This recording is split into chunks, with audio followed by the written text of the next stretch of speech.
How's it going? Melvin here from Headphone.ph, and today we have another headphone that we're going to be taking a look at. This is the Hifiman Edition XS open back over-ear planar magnetic headphone. Let's get right into it. This unit, which I was allowed to keep, was sent by Hifiman, but pretty much just like any other review in this channel, my opinion is not influenced by them in any way, shape, or form. So the Hifiman Edition XS, depending on where you're coming from, is either an entry-level headphone or a mid-fi or mid-tier headphone, and this one retails for $500. It's the successor to the original Edition X, but not so much the Edition X V2 based on the materials that they have on their website. Like some of the recent Hifiman reviews on this channel, the Edition XS has the stealth magnet structure, which sort of helps improve the sound according to Hifiman. Much like other Hifiman egg-shaped headphones such as the Aria and the Ananda, the Edition XS is without a doubt a home listening type of headphone.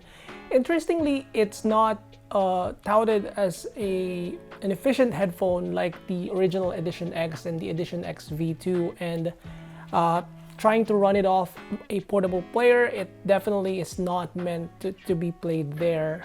The packaging is typical Hifiman, so it's similar to the Aria and also similar to the Sundara. It comes with a cable and a 1/4-inch adapter, which I find to be interesting because the headphone is not efficient and doesn't sound good on portable devices. The cable itself as well, while the quality is okay, it does have the L-shaped or 45 degrees termination, which again is mostly seen on headphones that can be played on portable devices. The L-shaped termination is kind of an inconvenience depending on how your amplifier is set up and how many headphones are plugged into that amplifier. So this is the typical look of Hifiman's egg-shaped headphones. Not really aesthetically pleasing, but it screams audiophile because of how weird it looks. The improvements over the Ananda, which is the headphone that is slightly more expensive than this, is that it does have more swivel. So if I recall correctly, the Ananda doesn't have much swivel. With this one, you get the sideways movement and the backwards and forward movements of the cups as well. It doesn't have any folding features like the Aria, but it is much more comfortable than the Ananda because it can swivel in all directions. The Edition XS is not the most rugged headphone in terms of overall build. There's plenty of plastic here, but overall it doesn't feel flimsy or something that would disintegrate easily over time. The Aria has thicker plastic and more hard plastic than this one, but overall this is a fairly well-built headphone. The other difference from the other egg-shaped headphones is that it doesn't have a suspension strap, so you get this thick headband padding that is similar to the Hifiman Deva or some of the newer circular-shaped headphones such as the Hifiman HE6 V2. The pads are also similar to the Aria. I really couldn't spot any difference. They call this the Serenity pads, which has a synthetic leather on the side and a velour material on the front. So overall, I think the quality is good. It's not real leather, but at the same time, it's, you know, perfectly functional for what it's meant for. And finally, the adjustment indicators don't get scratched anymore, which is one of the quirks of a Hifiman headphone or some of the older Hifiman headphones. The Aria that I had, once you make the adjustment in the headband, you will see it getting scratched here, and it's just kind of ruined from that perspective. And it's the same with the Sundara. I believe it's the same with the older Ananda and some other headphones, the older Edition X as well. But finally, Hifiman was able to remedy that and make it not scratch itself when adjusting the headband. This is a fairly comfortable headphone if you're used to big open size headphones. This is how it looks when you wear it. Definitely huge, and the only part here that I can see people not feeling comfortable with is that the cups extend through the jawline. So after some time, you definitely feel the cups here in your jaw part.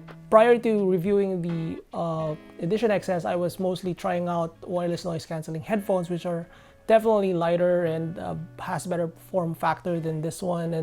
And so when I put this on, it definitely did take some getting used to. So keep that in mind if you're coming from a portable headphone and you're going to be buying the Edition XS or really any other Hifiman egg-shaped headphones. If you think the circular-shaped Hifiman headphones leak a ton of sound, then this one is even more so because of the longer grills here.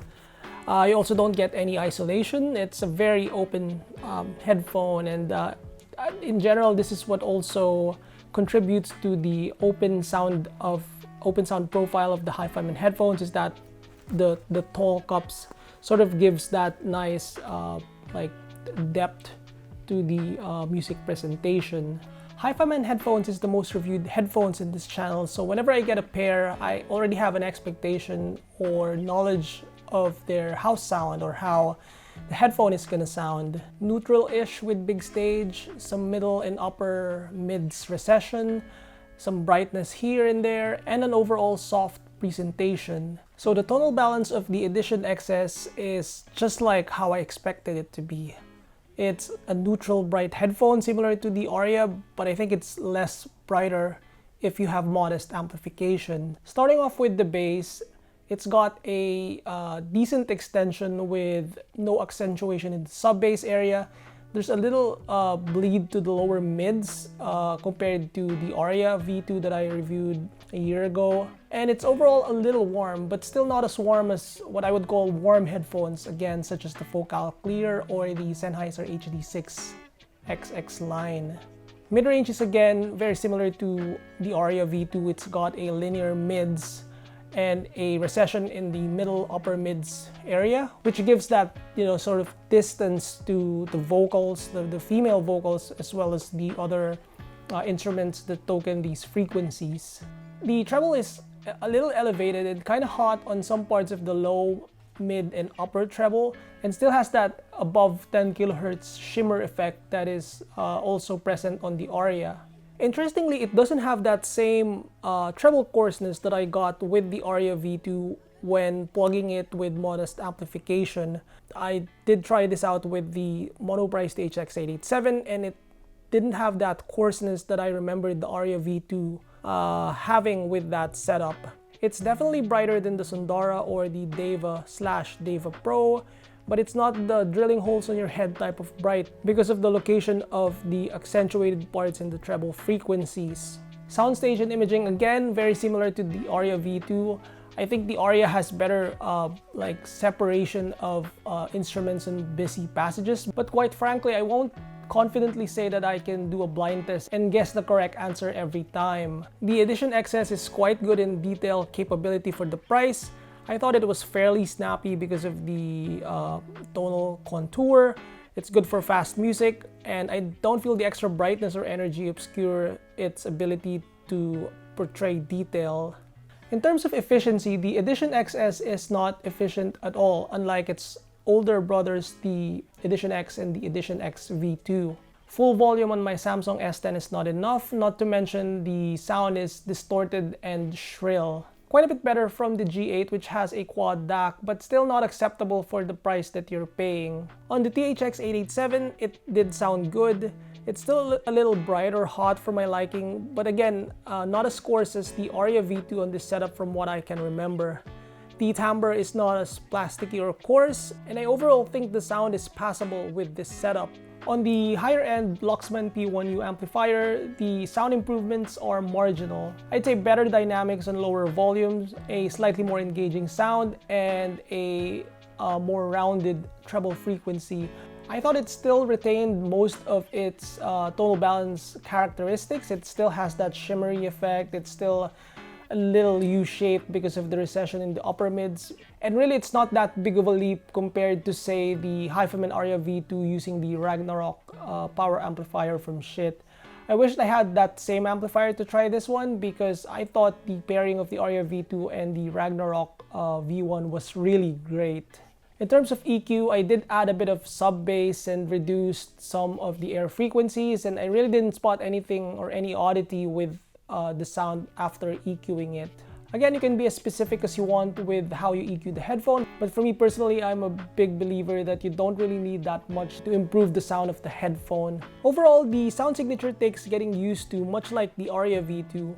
It's quite a bit too bright up top for my liking, but works okay with low volume. The soft, relaxed, and bouncy signature plus open sound is enjoyable once you've gotten used to it. And quite frankly, there's also that preference factor where some people like their sound a bit bright and some people don't. And I imagine some people being completely okay with the overall brightness of this headphone. For me personally, the Edition XS sounds great on Diana Krall tracks, some acoustic and some orchestral classical music. But the brightness creeps up on modern pop and some of the electronic music, more specifically some Daft Punk tracks. Some select sound comparisons. Against the Sennheiser HD660S, it's a completely different headphone.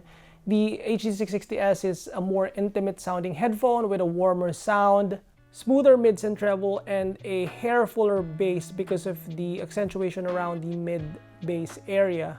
A very different sounding headphone than the Edition XS. Comparing it to the Hifiman Sundara, the Sundara is quite close to the Edition XS in my opinion. The Sundara obviously falls short in stage and imaging, but the Sundara is also not as bright up top, and I think it's also more punchy overall. The frequency response or tonal balance is also more agreeable compared to the Edition XS. Comparing to the Hifiman Ananda from memory, because I haven't heard that headphone for quite some time and I also didn't do a side-by-side comparison, they're very similar sounding, but I remember the Ananda to be more bright up top, and it also has more of that plasticky timbre or coarseness that is quite present on the Aria V2 as well. Again, the comparison is from memory, so maybe take it with a grain of salt. Another comparison from memory, the Edition X. The Edition X sounds great off a portable device. It's probably the softest, warmest, and less bright of all headphone. Perhaps too polite or too warm for some. I also seem to recall it not scaling that much in my experience, which is really not surprising considering the headphone was built for portable use.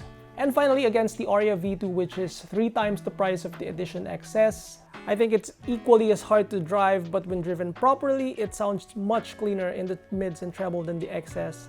It also has better imaging, though bass is right about the same or very close. Like I was mentioning earlier, if it's not driven well, it can sound bright, coarse, and plasticky. Apples to apples though, the Aria V2 is a much more engaging and enjoyable headphone when all is said and done. When you compare the two, the Edition XS is clearly more mid-fi in overall sound quality.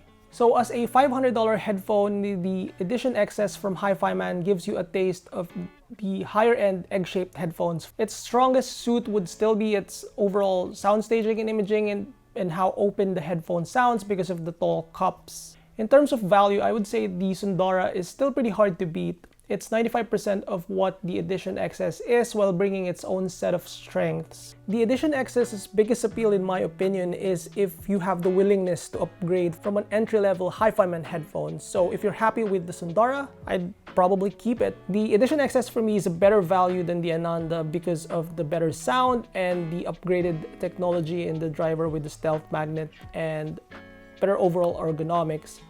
So I would probably take the Edition XS as my next step up unless you want to speed up and go straight to the Aria.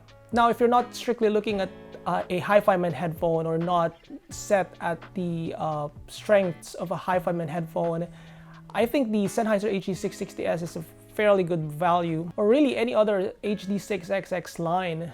Those headphones are different sounding than the Edition XS, not necessarily better or worse, but they do scale quite a bit better than the Hifiman headphone. With that being said, there's really not that many $500 headphones that I know of or have tested personally. Looking at my own collection, the LCD2 non-phaser was the only headphone that I got for roughly the same amount, though it's a used model. And between that and the Edition XS, I would have a hard time picking just one. It's a yin and yang type where they are complementary of each other. And that's about it for the Hifiman Edition XS review. I'd love to hear your thoughts about this headphone. This is a fairly popular headphone for a new one because it was just released sometime late last year and it seems like a lot of people are liking it.